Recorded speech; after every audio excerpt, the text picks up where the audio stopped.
কিন্তু অভ্যুত্থানের পরে নানান শক্তি আবারও চেষ্টা করছে পুরনো সিস্টেমে দেশকে এগিয়ে নিয়ে যাবার। আমরা তখন বলেছি, জুলাই গণ অভ্যুত্থানে আমরা যখন রাজপথে নেমেছিলাম, আমাদের ভাইয়েরা শহীদ হয়েছে, আমাদের বোনেরা নির্যাতিত হয়েছে, আমরা এই বাংলাদেশকে আর পুরনো রূপে ফেরত দিতে দিব না। বিচার সংস্কার এবং নতুন সংবিধানের মাধ্যমে আমরা একটি নতুন বাংলাদেশের যাত্রা শুরু করতে চাই। প্রিয় মৌলভীবাজারবাসী, গণ অভ্যুত্থানের পরে আমাদের স্বপ্ন, আমাদের আকাঙ্ক্ষা ছিল আকাশচুম্বী। আমরা বলেছিলাম, তরুণরা কর্মসংস্থানের দাবিতে রাজপথে নেমেছিল, বাংলাদেশের জনগণ অর্থনৈতিক বৈষম্য বিলোপের দাবিতে রাজপথে নেমেছিল, বাংলাদেশের মানুষেরা মানবিক মর্যাদা, নিজেদের স্বাধীনতার জন্য রাজপথে নেমেছিল।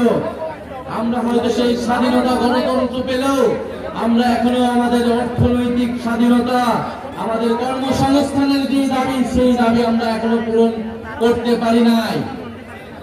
আমরা এই অন্তর্বর্তী সরকারের সময় অনেক স্বপ্ন দেখেছিলাম, আমাদের অনেক দাবি ছিল, কিন্তু আমাদের সব স্বপ্নকে নির্বাচনের সাথে একমাত্র দাবিতে রূপান্তর করে ফেলা হয়েছে।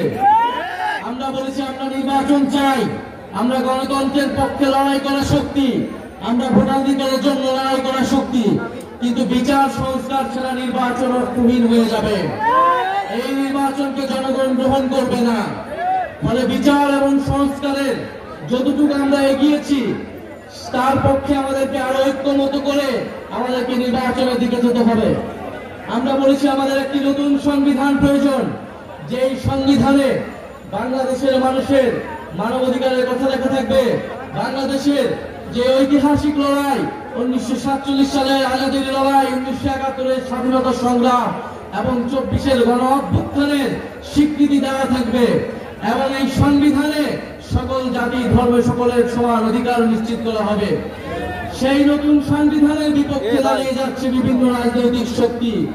72-এর সংবিধানকে রক্ষা করার জন্য বিভিন্ন গোষ্ঠী রাজপথে নেমেছে।